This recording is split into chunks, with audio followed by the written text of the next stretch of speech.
Olá, olá, irmãos e irmãs, a graça e a paz do nosso Senhor e Salvador Cristo Jesus. Amém. É bom estarmos aqui neste momento para juntos buscarmos o nosso Deus em oração, para que a gente medite também na palavra de Deus. Estamos aqui para a nossa conexão de oração, hoje, dia 23 de junho, que você possa realmente preparar esse tempo para buscar o Senhor em oração, para colocar a sua vida e o seu coração diante do nosso Deus. E a palavra de Deus, ela diz assim: Senhor, abre meus lábios e minha boca proclamará teu louvor. Que se conheçam seu caminho na terra e sua salvação entre todas as nações. Odeio os pensamentos vãos, mas amo a tua lei. Amém. Que neste momento nós possamos realmente sermos lembrados e encorajados a isso. Que no Senhor nós temos alegria verdadeira, que no Senhor nós podemos louvar o seu nome, apesar de todas as circunstâncias. Eu convido você a abrir a palavra de Deus no Salmo 130. Salmo 130. Esse salmo de súplica, de clamor, que nos lembra que em Deus eu e você temos a esperança do socorro bem presente, daquele que realmente nos salvará, daquele que realmente perdoa os nossos pecados. E a palavra de Deus diz assim: Senhor, das profundezas clamo a ti. Senhor, escuta minha voz. Estejam teus ouvidos atentos às minhas súplicas. Senhor, se atentares para o pecado, quem resistirá, Senhor? Mas o perdão está contigo, para que sejas temido. Espero no Senhor, minha alma o espera. Em sua palavra eu espero. Espero pelo Senhor, mais do que os guardas pelo amanhecer. Sim, mais do que os guardas esperam pela manhã. Ó Israel, coloca a esperança no Senhor, pois no Senhor há amor fiel, e nele há plena redenção. Ele remirá Israel de todas as suas maldades. Amém? Vamos falar com o nosso Deus? Pai, nós clamamos a Ti, porque somente o Senhor tem palavras de vida eterna, somente o Senhor é o socorro bem presente no dia da tribulação. Estamos aqui, Deus, clamando a Ti, porque os Teus caminhos, Deus, são amor e verdade, são justos, são fiéis. E neste momento, Deus, nós colocamos a nossa esperança em Ti, esperamos em Ti, porque sabemos que o único que pode, de fato, nos socorrer, nos ajudar, nos dar a paz, ó Deus, que vai além de todo entendimento, não a paz que o mundo dá, que, ó Deus, se baseia nas circunstâncias, mas a paz que está além disso, somente o Senhor pode nos dar. Por isso, Deus, nós oramos diante do Senhor, pedindo que o Senhor sossegue o nosso coração, que o Senhor nos encha do teu perdão, que o Senhor nos encha, Deus, da tua presença e que a gente possa realmente descansar na verdade da tua palavra, Pai. Crendo que o Senhor perdoa os nossos pecados, crendo que o Senhor é aquele que restaura e redime as nossas vidas. Fica sobre nós. Nós oramos em teu nome, ó nosso Redentor, em nome de Jesus. Amém e amém. Queridos, queridas, neste momento vamos louvar o nome do Senhor através dessa canção, colocando a nossa vida e o nosso coração diante do nosso Deus.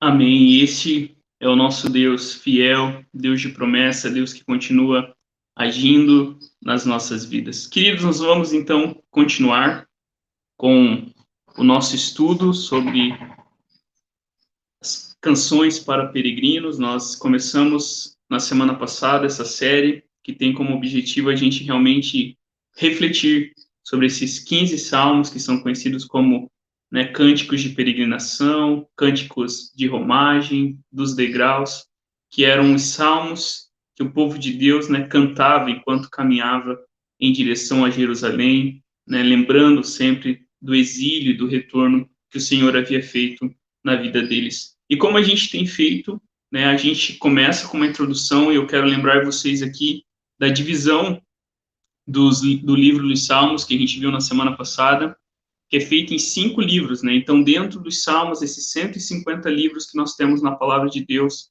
nós temos aí 5 livros, né? E eles são divididos, e a gente viu que no final de cada um desses livros, né, há uma frase, né? Ali uma afirmação, uma declaração.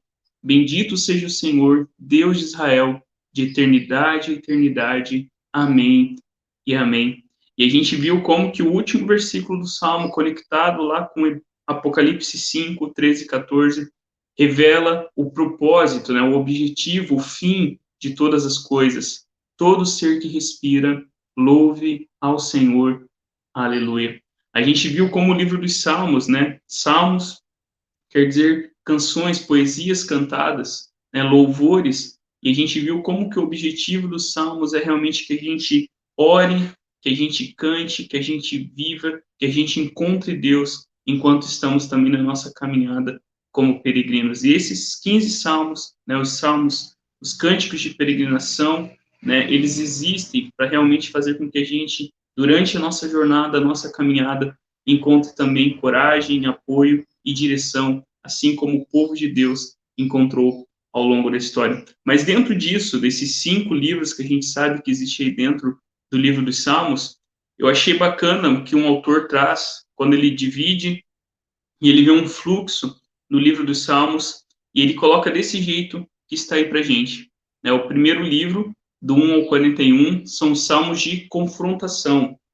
Depois o livro 2, que abrange o Salmo 42 ao 72, são os salmos de comunicação, o livro de comunicação.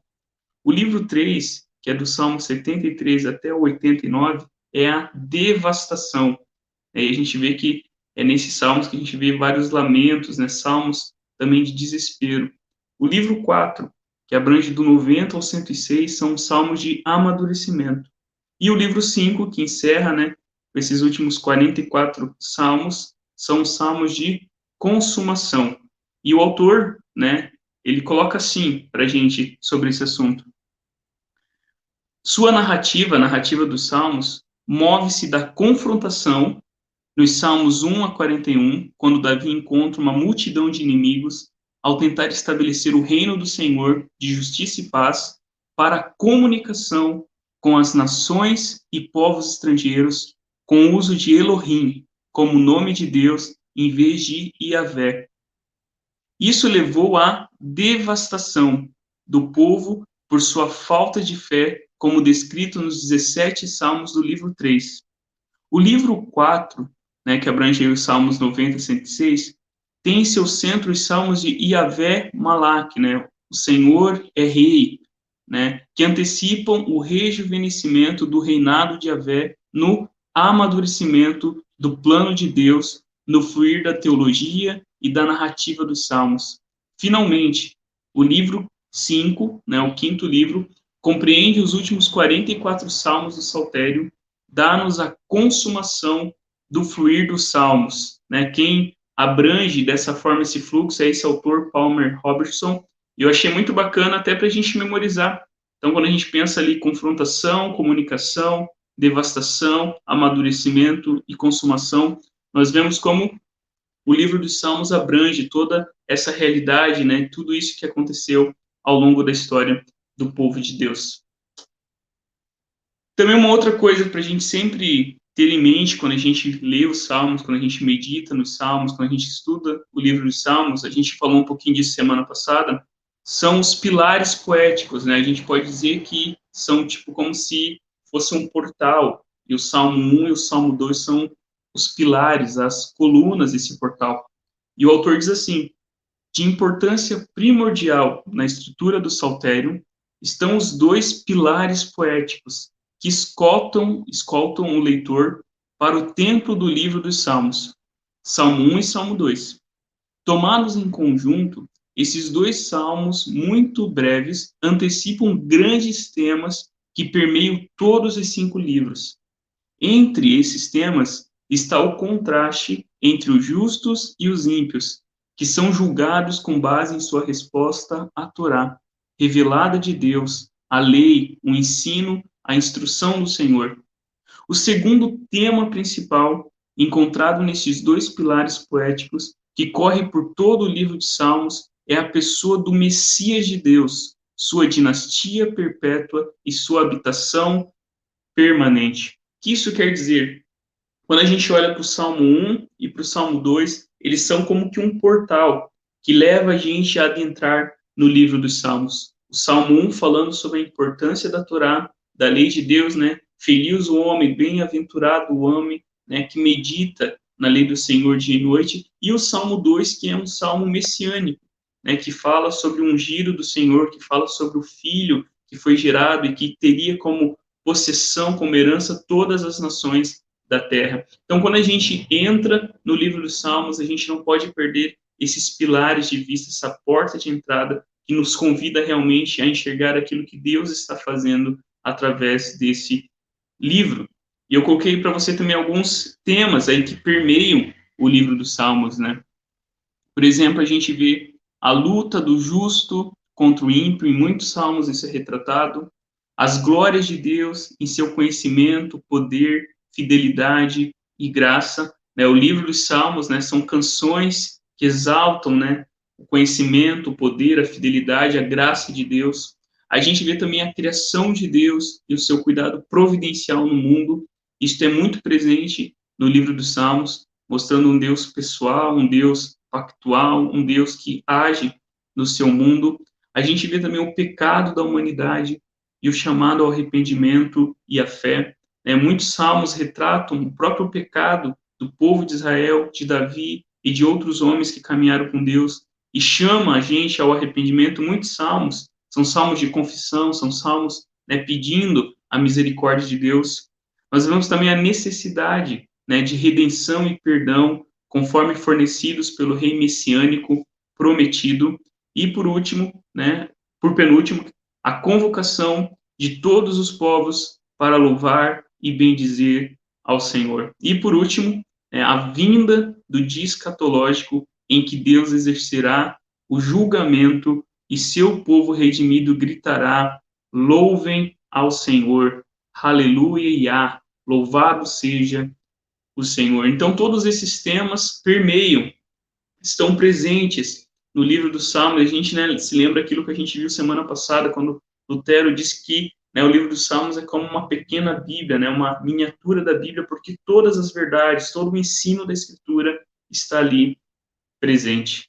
Queridos, agora a gente vai entrar, né, especificamente no Salmo de hoje, o Salmo 121, e eu coloquei essa citação de Eugene Peterson. Eugene Peterson é um cara que vale a pena ler, vale a pena conhecer. Foi um pastor norte-americano, um pastor presbiteriano, que escreveu muito sobre espiritualidade e sobre ministério pastoral também. E ele diz assim, sobre o Salmo 121. O Salmo 121 é uma voz mansa que nos diz gentil e bondosamente que talvez estejamos errados quanto à maneira em que procuramos viver a vida cristã. E então, de modo bem simples, nos mostra a maneira certa. Assim, ele é a continuação necessária do salmo anterior, que nos inicia no caminho cristão. Ele deu nomes aos sentimentos confusos e desnorteados de alienação e desconfiança que nos tomaram insatisfeitos e inquietos num caminho de vida que ignora ou rejeita Deus e que nos impulsionaram ao arrependimento, que renuncia ao diabo e todas as obras dele e afirma o caminho da fé em Jesus Cristo. O que Eugene Peterson diz aqui é que o Salmo 121, ele nos convida a realmente viver as nossas vidas tendo no nosso coração e na nossa mente que Deus é o nosso guardião, que Deus é o nosso protetor, que Deus é aquele que de fato cuida de nós. Ele é quem protege o seu povo, é ele quem realmente cuida do seu povo. E assim como a gente viu na semana passada no Salmo 120, né, o salmista ali em angústia, diante da mentira, diante da guerra, né, diante do sofrimento que ele estava passando, né, ele foi lembrado que Deus é aquele que faz justiça, que Deus é aquele que de fato, né, vai fazer com que todas as coisas sejam colocadas no seu devido lugar, que aqueles que procuram a paz e vivem pela paz serão chamados filhos de Deus, como a gente viu na semana passada. E agora esse salmo, o Salmo 121, nos fala desse Deus que é o nosso guardião, que é o nosso protetor, que é aquele que realmente nos protege de todo o mal. Vamos dar uma olhadinha no Salmo 121.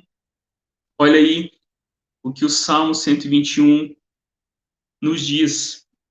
Ouça com fé a palavra de Deus. Eleva os meus olhos para os montes. De onde me virá o socorro? O meu socorro vem do Senhor, que fez o céu e a terra. Ele não permitirá que os seus pés vacilem. Não dormitará aquele que guarda você. É certo que não dormita, nem dorme o guarda de Israel. O Senhor é quem guarda você. O Senhor é a sombra à sua direita. De dia não lhe fará mal o sol, nem de noite a lua. O Senhor guardará você de todo mal, guardará a sua alma. O Senhor guardará a sua saída e a sua entrada, desde agora e para sempre.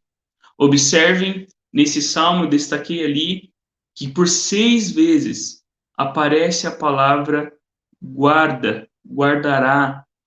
E esse salmo nos lembra exatamente dessa realidade, que Deus é aquele que guarda o seu povo, que Deus é aquele que na nossa jornada, na nossa peregrinação, na nossa caminhada, é Ele quem, como um guarda, como uma sombra, nos protege de todo o mal. E eu coloquei ali para você, para a gente dar uma olhadinha em algumas coisas que a gente vê nesse salmo. A primeira coisa, os versos 1 e 2, né, mostra a situação do salmista. Né? Ele está pedindo socorro, ele está pedindo segurança. Né? Ele olha para os montes e pergunta, olha, de onde me virá o socorro? De onde me virá a ajuda? Então, a gente vê aqui que o que esse salmo está falando é sobre a necessidade que todos nós temos de proteção, que todos nós temos de sermos guardados no caminho perigoso, neste mundo terrível e mal que nós vivemos.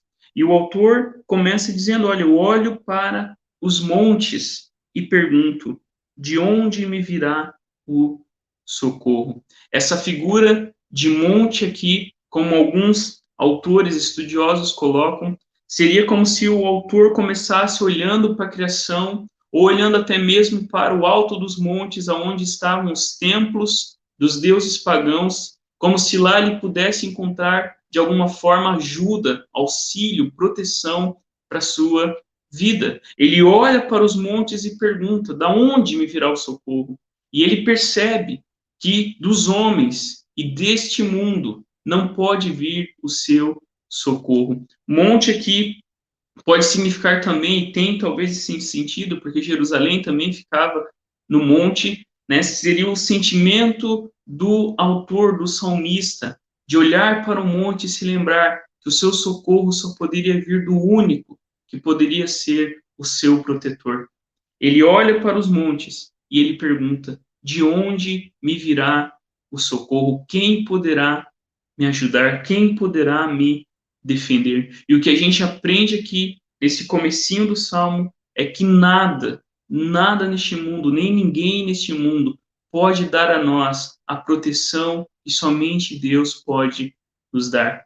Nós podemos cuidar da gente, a gente pode se proteger, a gente deve fazer isso, viver com prudência, a gente coloca fechaduras nas nossas casas, a gente pode colocar câmeras, a gente toma os cuidados, mas o único que pode de fato nos proteger e nos defender é o Senhor. E perceba que é isso que o salmista declara, né? Ele diz, olha, eleva os meus olhos, levanto os meus olhos para os montes, de onde me virá o socorro? E ele mesmo declara, o meu socorro vem não de qualquer Deus criado por homens, não por qualquer coisa da natureza, não por qualquer força impessoal e cega, não pela coincidência, não pelo acaso, mas ele declara: o nosso socorro vem de Yahvé, Yahvé que fez os céus e a terra.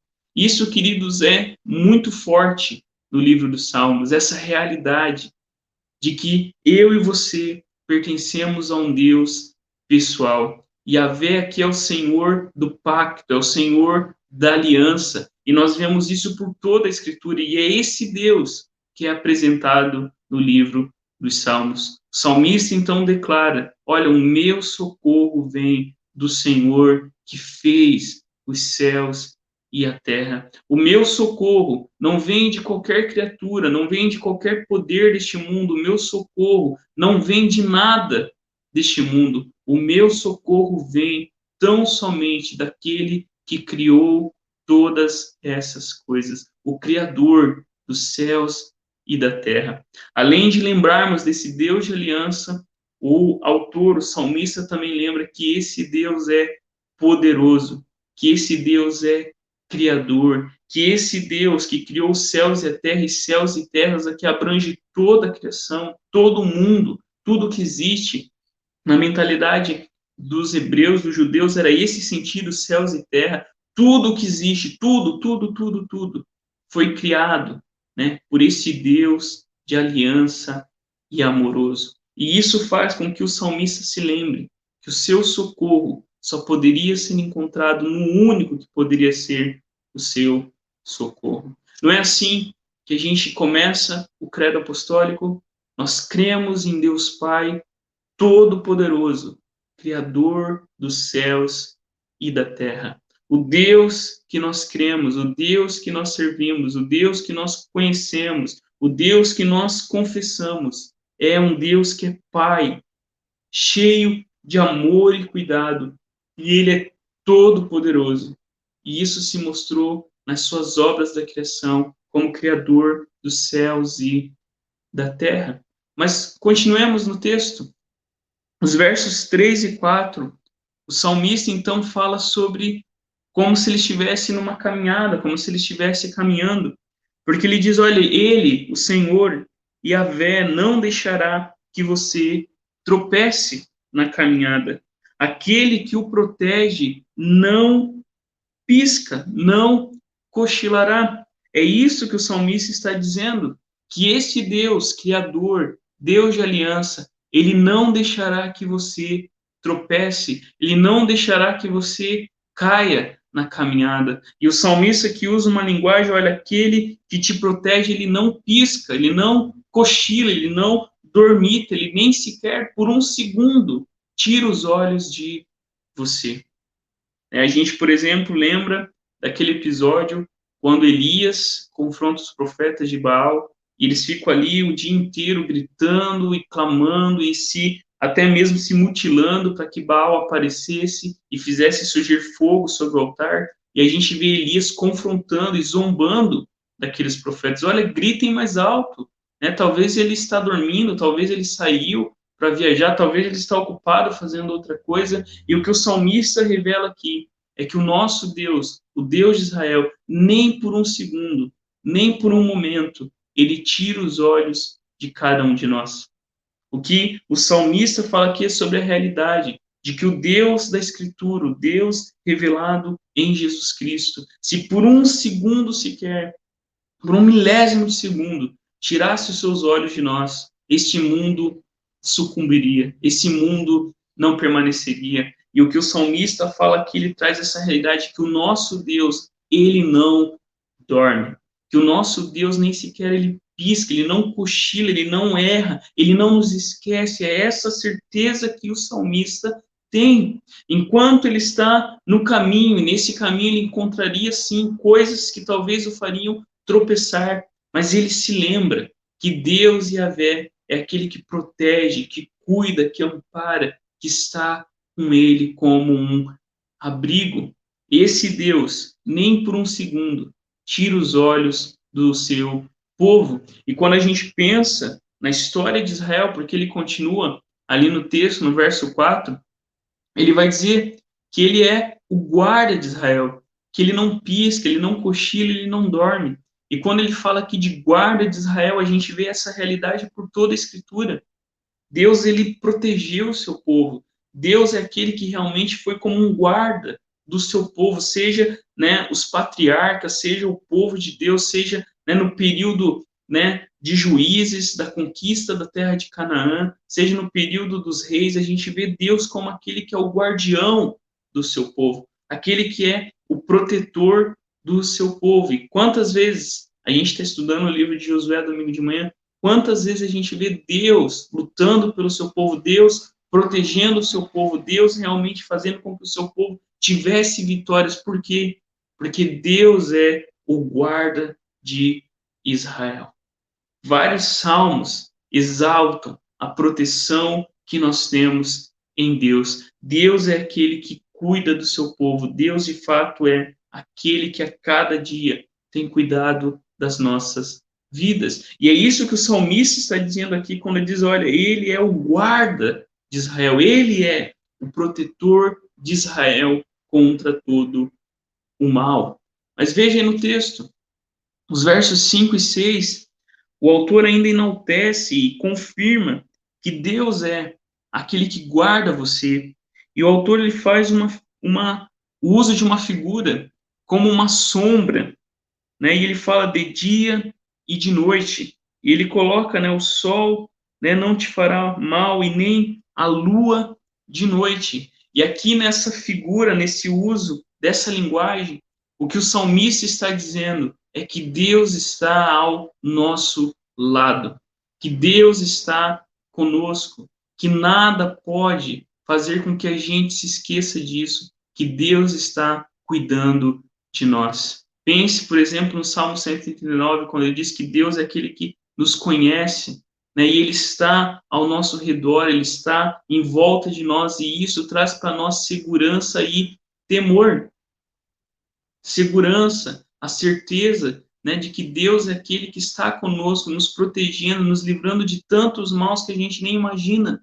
E isso também gera em nós temor diante de Deus, sabendo que nós vivemos as nossas vidas diante desse que está cuidando de nós, que está nos protegendo de todo o mal. Quando o salmista usa ali no Salmo a figura, né, de sol e lua, isso significa tanto os perigos do dia como os perigos da noite, né? Quantos perigos na caminhada durante o dia, por exemplo, né, ladrões, malfeitores, animais também que ele teria encontrado, que ele poderia encontrar na sua jornada, seja os perigos durante o dia, seja os perigos durante a noite, na sua peregrinação. Deus é aquele que guarda o seu povo, Deus é aquele que protege o seu povo, Deus é aquele que está com o seu povo como uma sombra.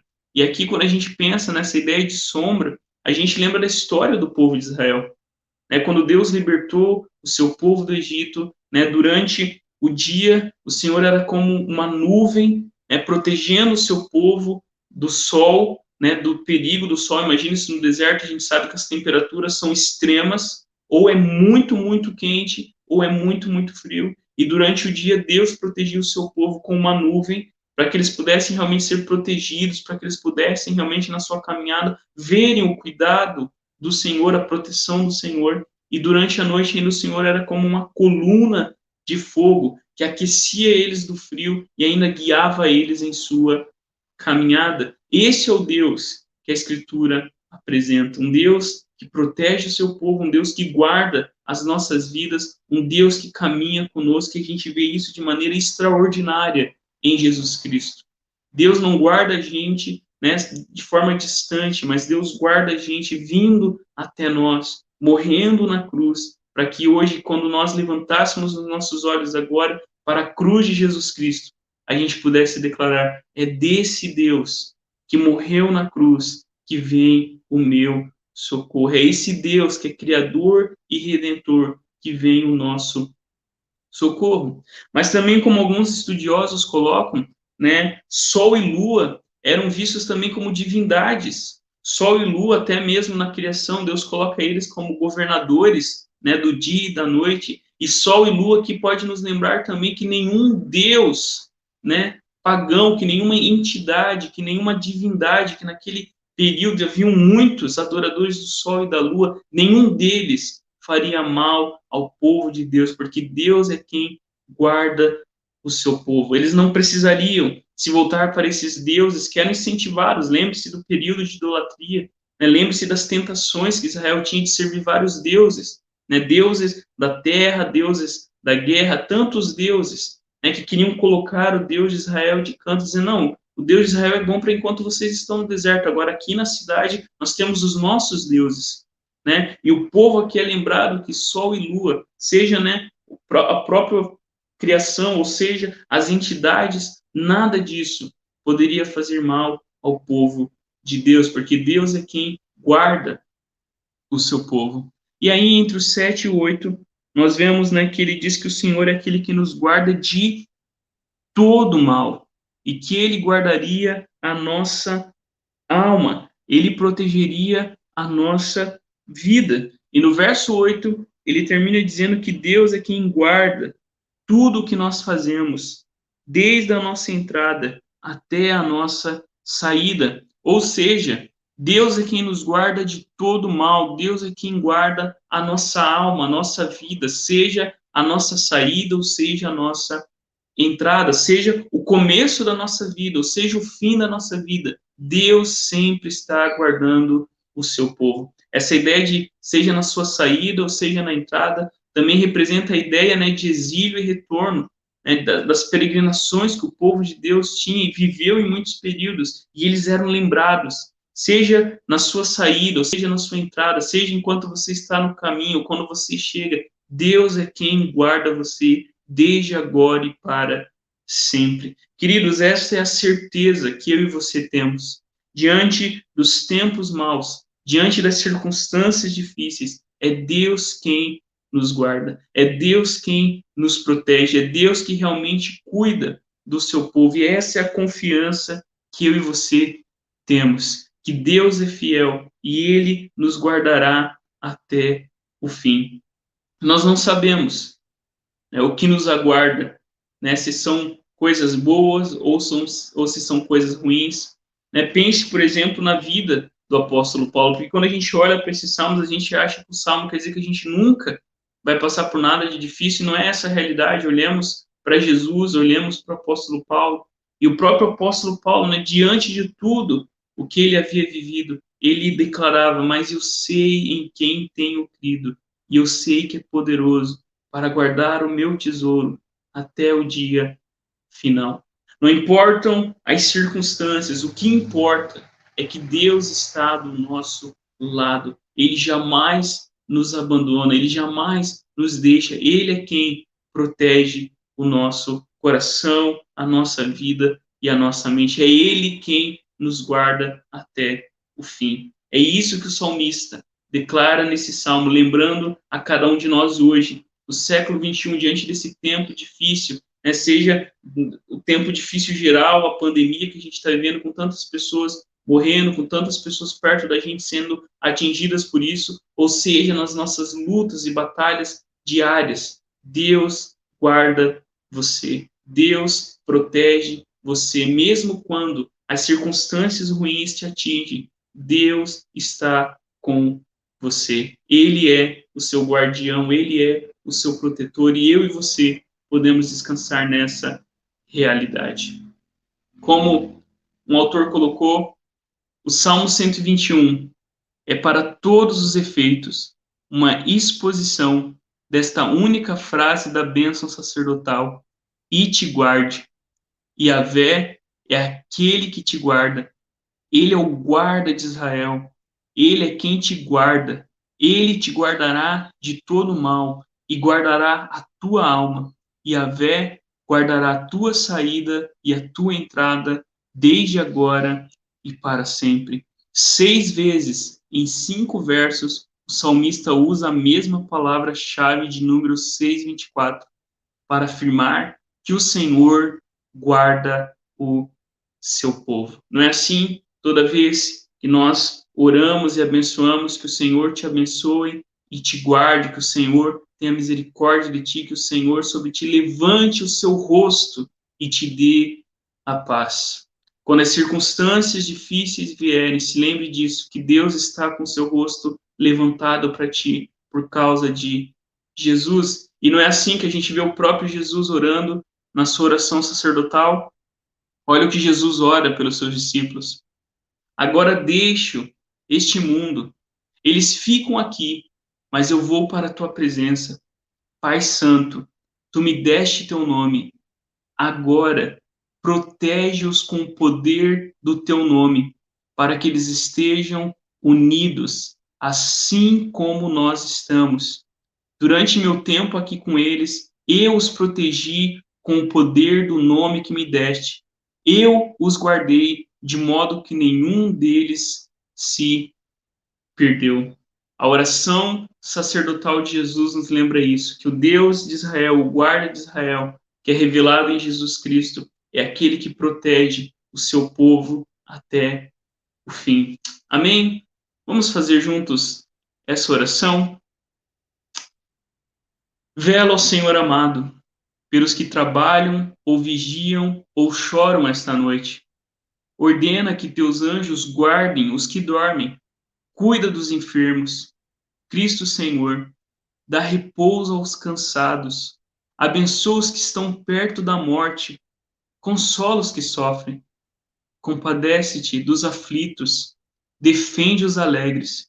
Tudo isto te suplicamos somente por teu grande amor. Amém e amém. Vamos, queridos, neste momento ter um tempo de oração, colocando a nossa vida, o nosso coração diante do Senhor, e vamos orar pelos motivos de oração que temos colocado diante do Senhor, pedindo que o Senhor tenha misericórdia de nós, que o Senhor nos ampare. Vamos orar pela Juliana, pelo Samuel, vamos orar pelos motivos de oração que foram colocados no grupo da igreja. Coloque nesse momento a sua vida e o seu coração diante do nosso Deus.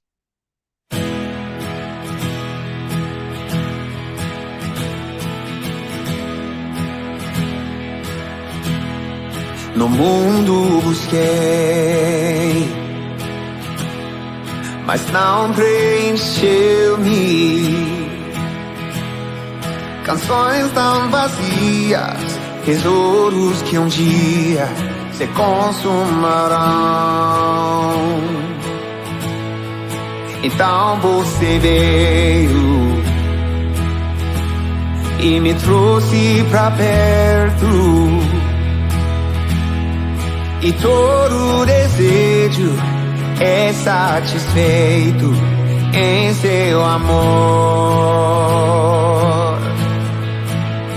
Não há nada, nada melhor. Não há nada, nada melhor. Não há nada, nada melhor que meu Deus. Não tenho medo de expor minhas fraquezas, defeitos e falhas. Não vou esconder, um amigo encontrei, o Deus das montanhas, é o Deus do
Vamos orar.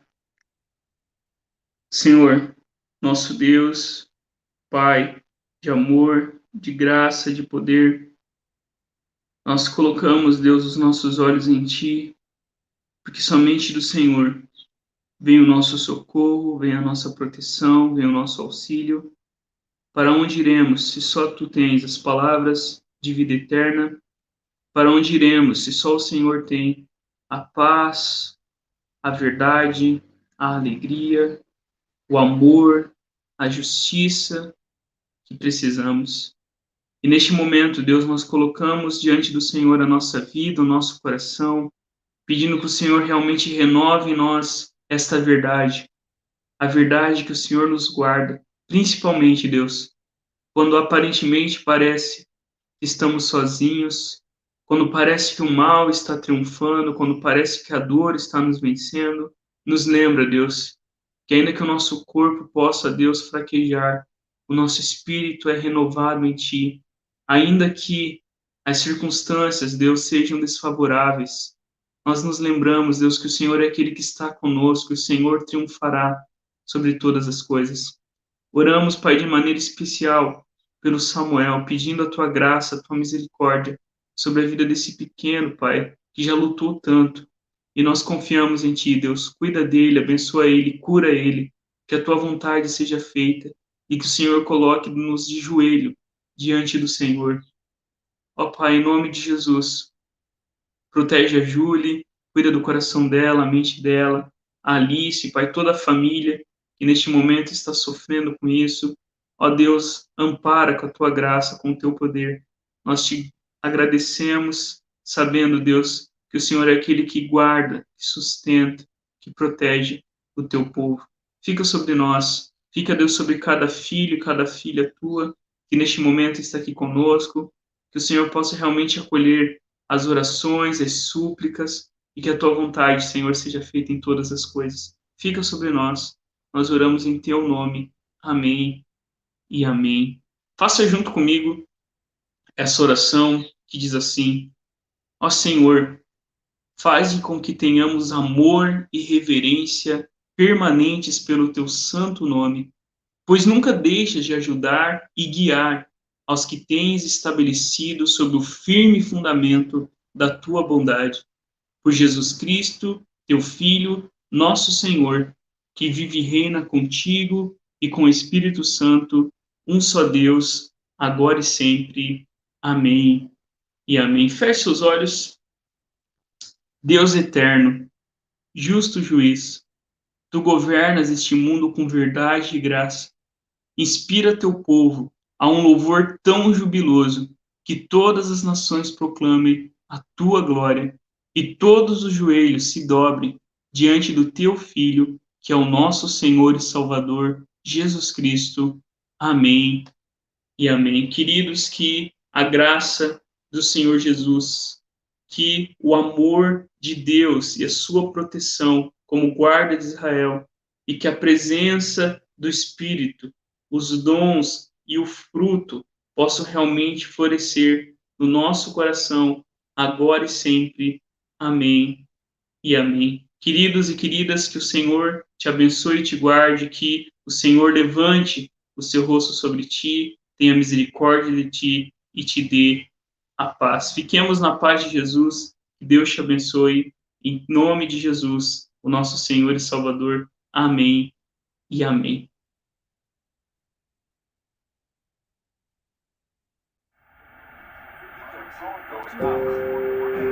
Você não sabe o que vai acontecer amanhã. Até ontem, tudo estava certo. Agora não está mais. Sua liberdade, vida social, planos, tudo mudou. Cada dia uma nova notícia. E você já não sabe em qual delas acreditar. É tanta informação, tantos sentimentos ao mesmo tempo.